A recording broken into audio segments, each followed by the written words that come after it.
Hello everyone and welcome back to the channel the commerce coach.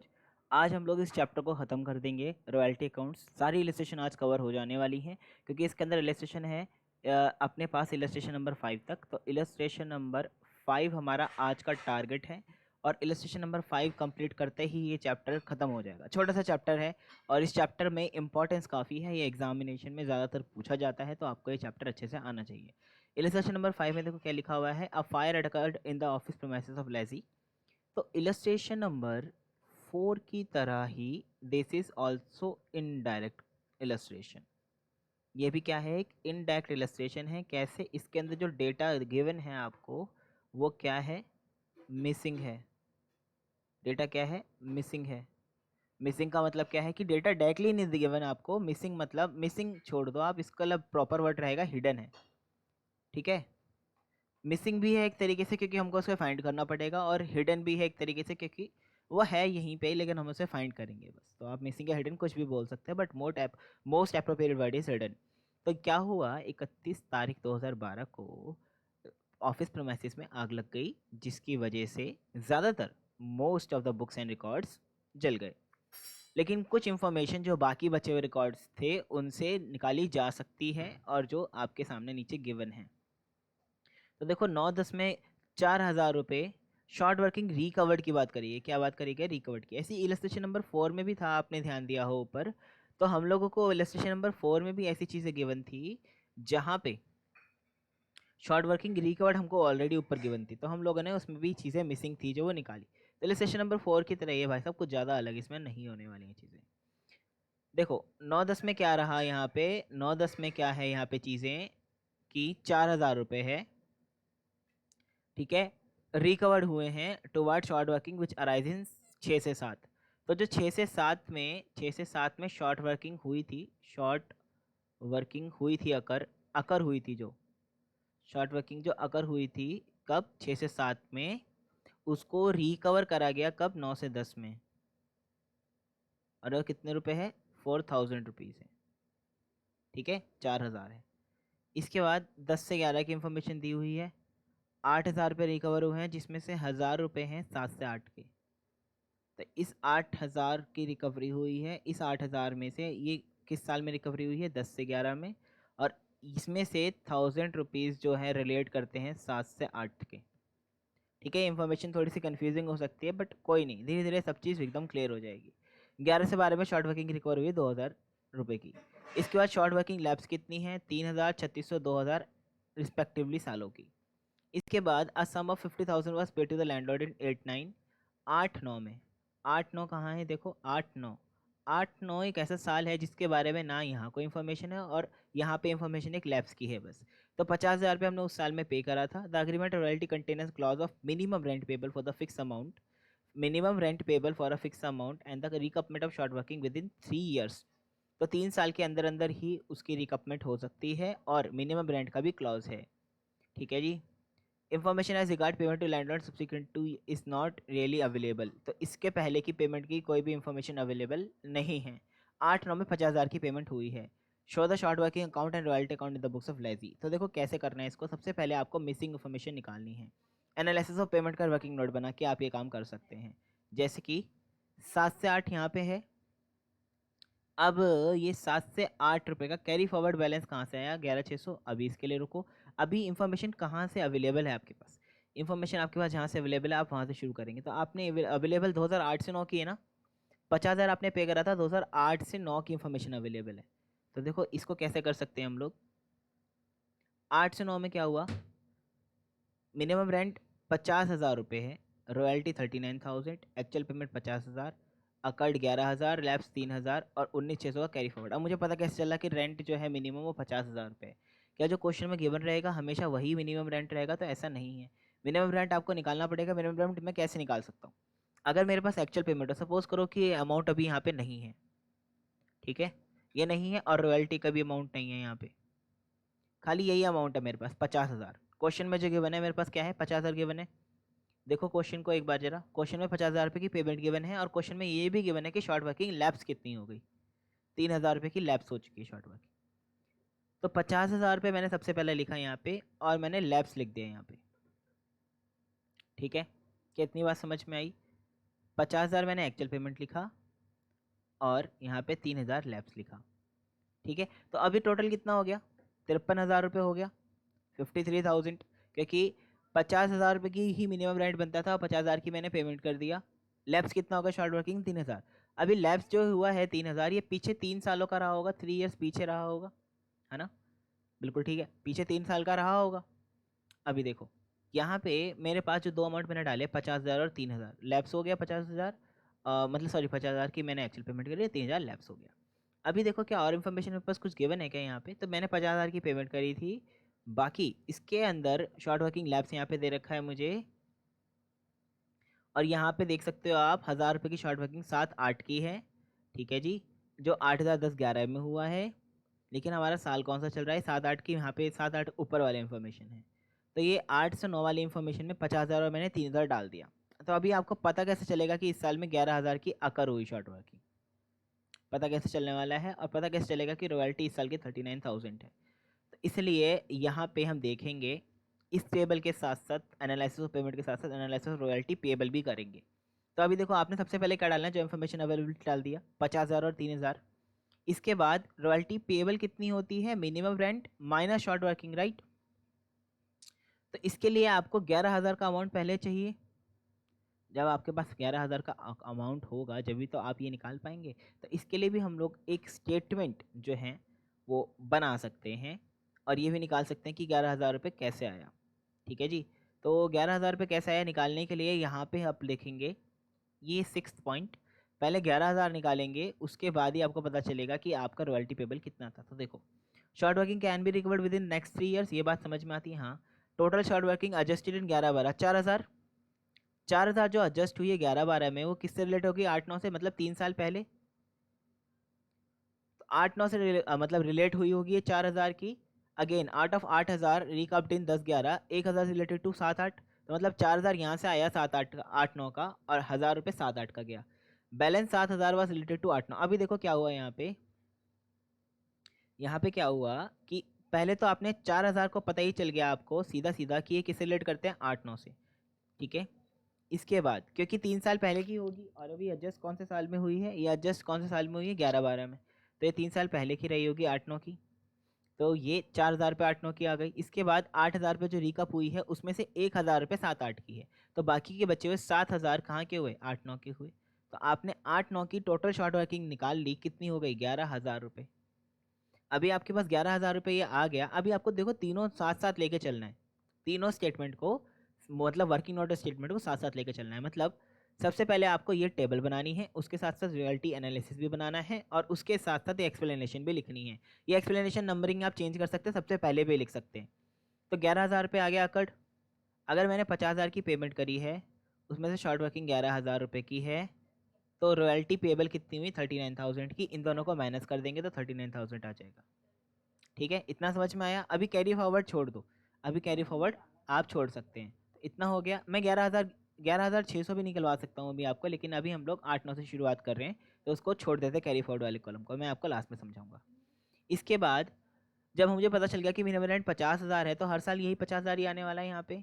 अब royalty अगले साल की कितनी आएगी ये देखना पड़ेगा कि अगले साल में रिकअप कुछ हुआ है अमाउंट। हाँ, 4,000 रुपये हुआ है।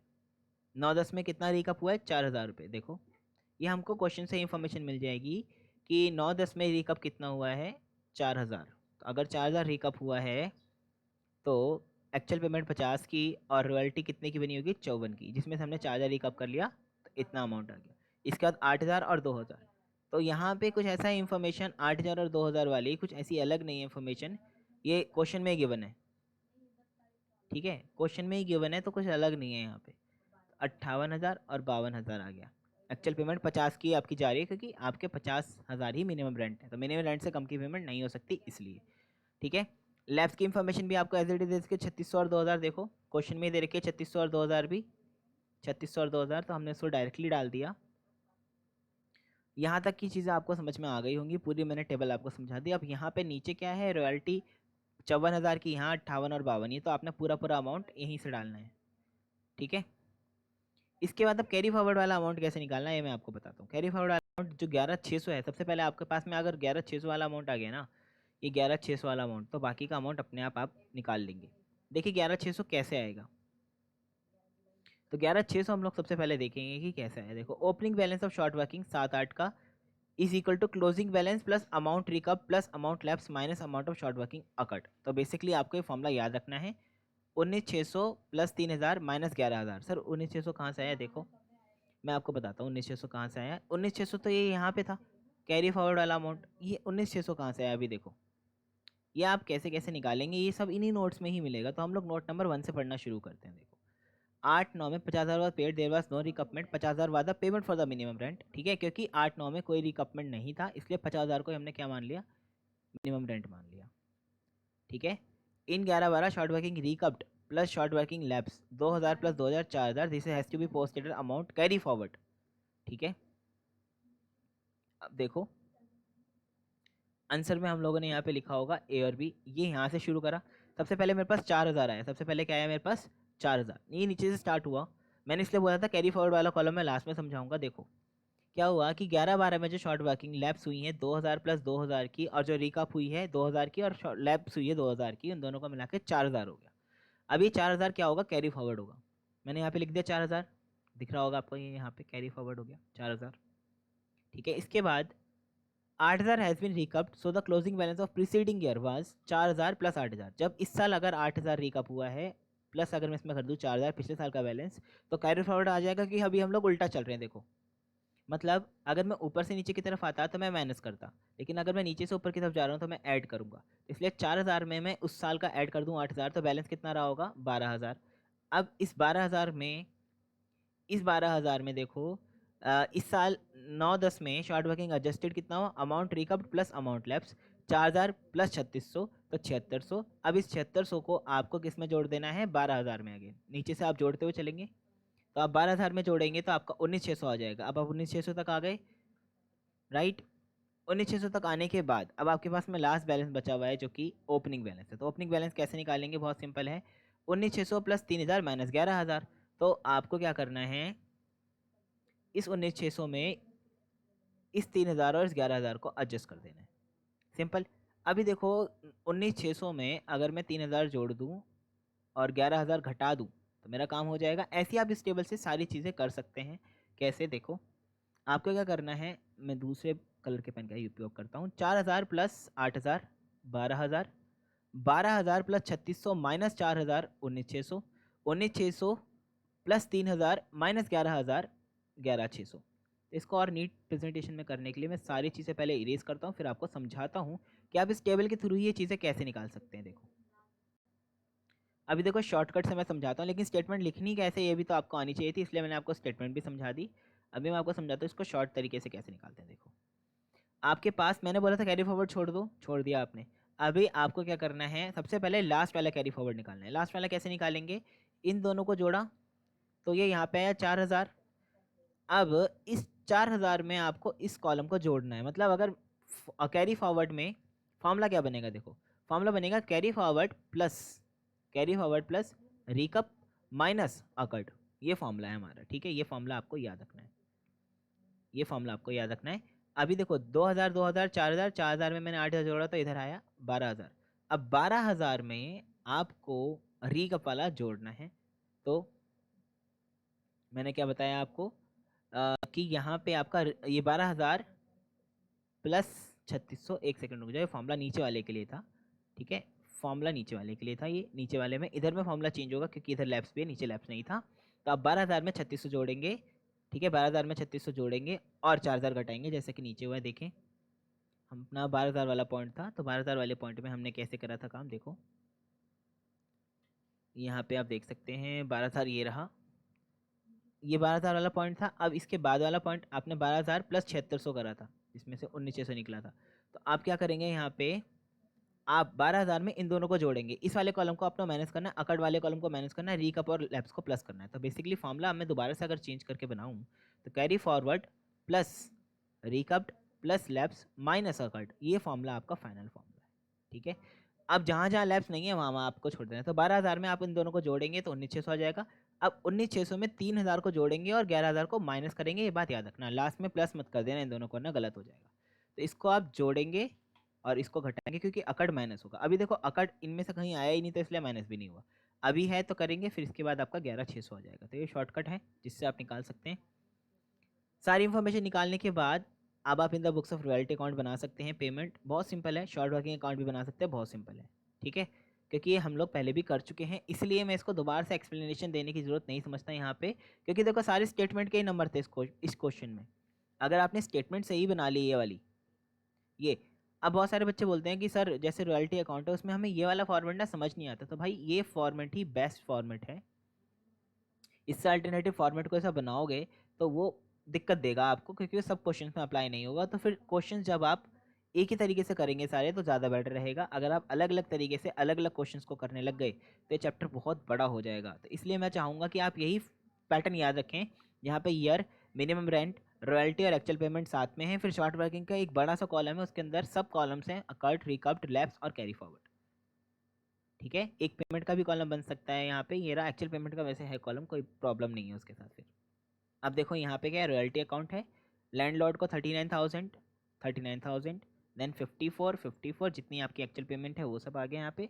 शॉर्ट वर्किंग आपका आ गया यहाँ पे 11,600, बैलेंस बीडी और लैंडलॉर्ड का इस साल का 11,000, 3,000 जोड़ा 19,600, 22,600, और ये सब चीज़ें हैं जो आपको पहले भी आती हैं। तो अभी यहाँ पे ख़त्म हो जाता है चैप्टर की इलस्ट्रेशंस।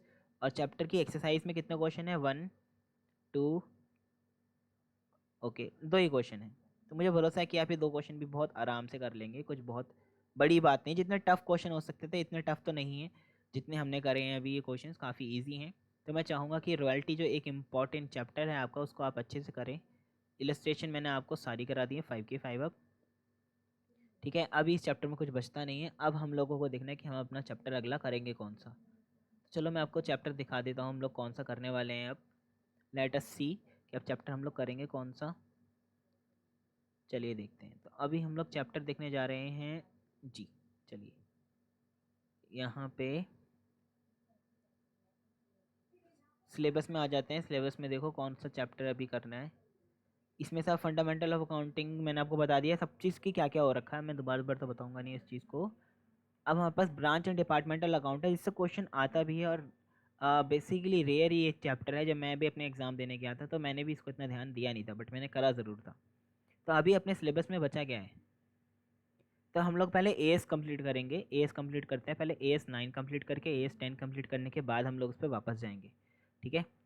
एएस 9 10 कंप्लीट करेंगे, उसके बाद हम लोग ब्रांच डिपार्टमेंटल, फिर हायर परचेज, फिर सेल बैलेंसिंग लेजर। बस इतने ही चैप्टर बचे हैं, बाकी मैंने आपको सब चीज़ें ऑलरेडी कवर करा दी हैं। कंसाइनमेंट का भी कुछ रहता है शायद, ऊपर रहता है कंसाइनमेंट का, हाँ कंसाइनमेंट रहता है थोड़ा सा, इसमें लेक्चर्स हैं 2-3 लेक्चर से, बाकी कंप्लीट मैं करा दूँगा। ओके, तो आज के लिए इतना ही करते हैं। अब हम लोग अगली क्लास में एएस नंबर 9 और एएस नंबर 10 करने की कोशिश करेंगे, ठीक है।